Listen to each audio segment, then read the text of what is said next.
para falar sobre liberdade econômica, né, Fux? A gente já falou com tantas pessoas aqui sobre esse tema e é bom saber que tem mais gente para a gente falar sobre esse tema, né?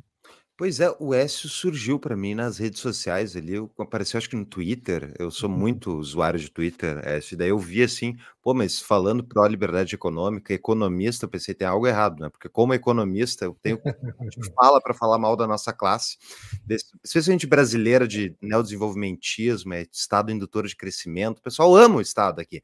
Então, pô, um economista pró-liberdade já achei um pouco diferente do resto do Brasil. Então conta um pouquinho para nós, Écio, de onde é que tu surgiu, quando é que tu começou a virar figura pública, porque eu não tinha te percebido antes disso. Então, como o Júlio já descreveu aí, primeiramente é um prazer estar conversando com vocês, né? Eu também não conhecia o podcast até ser procurado pelo Paulo e achei muito interessante, né?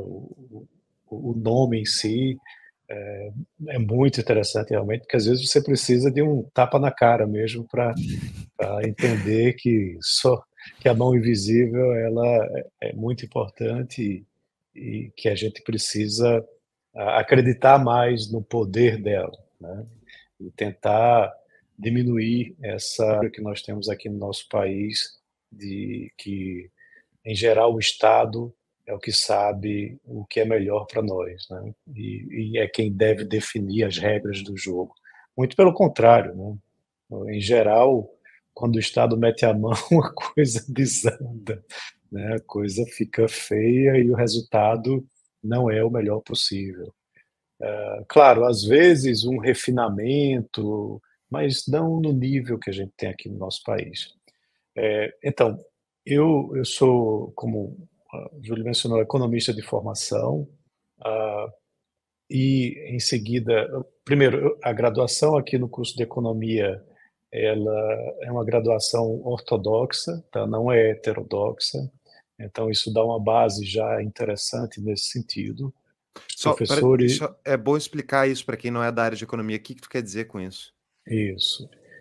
O ortodoxo, ele é aquele que é mais pró-mercado, menos estatizante, mais mão invisível possível, né? Ou seja, ele deixa que o mercado decida para onde a economia vai, né? Ele defende o investimento privado, e assim por diante, né? E o heterodoxo, ele é o desenvolvimentista, é o que acredita no papel do Estado como o motor indutor, né, do crescimento econômico. E esse meu departamento, claro, tem as duas vertentes, mas predomina mais a ortodoxia do que a heterodoxia. E após terminar a graduação, eu fui embora para os Estados Unidos com, com uma bolsa da Universidade da Geórgia. Inicialmente, isso foi em 96, tá? Então o dólar ainda era 1 para 1. E Meu Deus. inicialmente, pois é. Inicialmente eu fui com patrocínio, né? Meu pai bancou um trimestre, e eu só tirei notas boas, notas A. Então bati na porta do meu orientador lá de pesquisa e disse: olha, você está vendo meu desempenho, estou fazendo a pesquisa, estou tirando notas boas, e se não tiver bolsa, meu pai não tem mais dinheiro, eu vou ter que ir embora e tal. Aí ele abriu as portas e, a partir daí, eu fiquei com a bolsa de lá, fiz o mestrado, PhD, pós-doutorado, e lá também, né? Lá você não tem... primeiro que não existia essa questão do woke que tem hoje em dia, não tinha... era muito mais mainstream, como a gente chama, né? Uma economia mais de mercado mesmo sendo sul da Geórgia, tá? Mesmo sendo ali no sul, na Geórgia, né? Que a universidade fica em Athens, que é uma cidade 1 hora e meia de Atlanta, mas é tudo economia de mercado, é tudo nessa mesma pegada.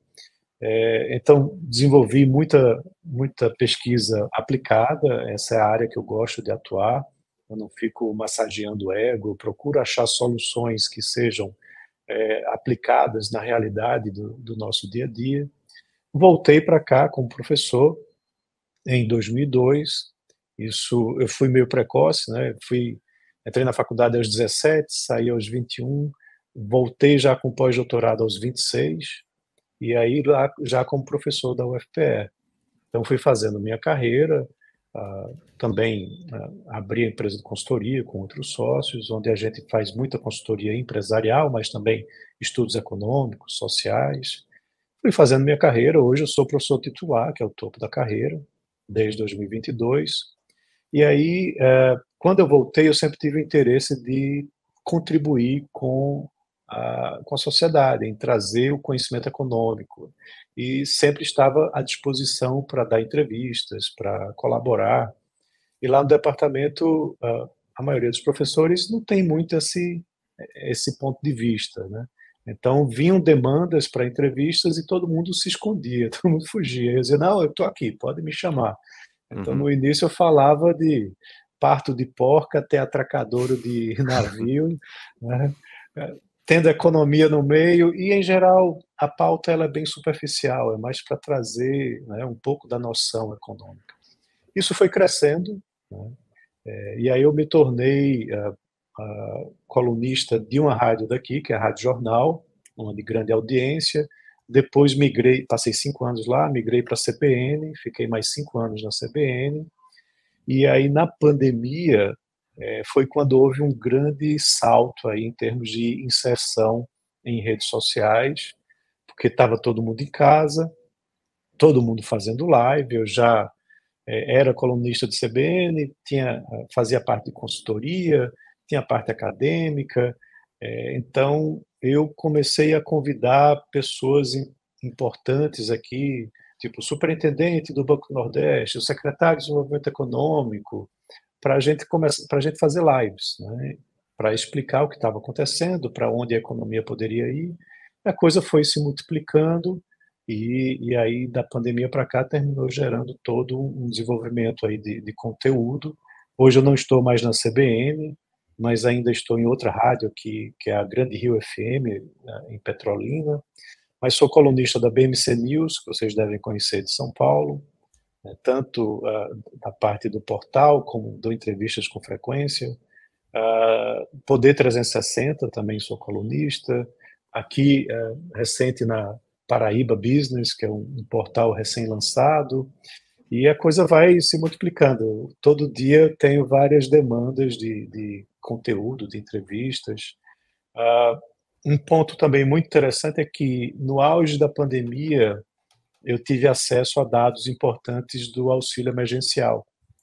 E aí, esses dados, eu tinha o valor por família para cada município do Brasil, a quantidade de beneficiários e também o valor. E aí eu fiz um estudo rápido, né, para a gente trazer algumas informações do impacto disso sobre o PIB dos municípios. Esse estudo, quando eu desenvolvi ele, eu saí realmente mapeando e olhando todos os municípios brasileiros, todos os estados, e mostrando comparações onde impactava mais ou menos.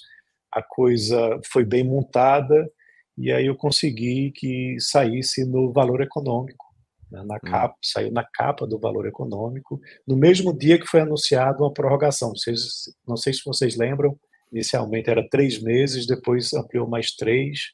Pronto, naquele dia do anúncio saiu o estudo. Então, meu nome explodiu quando isso aconteceu. E aí eu dei entrevista para, o que você imaginar, Jornal Nacional, CNN, vários canais de mídia, de jornais, Bloomberg, Financial Times, Rede Al Jazeera, o que você imaginar, eu dei entrevista sobre esse assunto.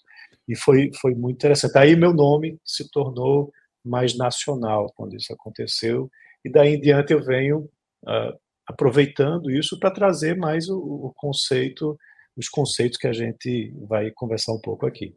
Então, a introdução foi um pouquinho longa, mas Não, mas mais para muito bom. entender. Este corte foi um trecho do podcast Tapa da Mão Invisível. Se você quiser assistir este episódio completo, é só clicar no link que está aparecendo aqui embaixo.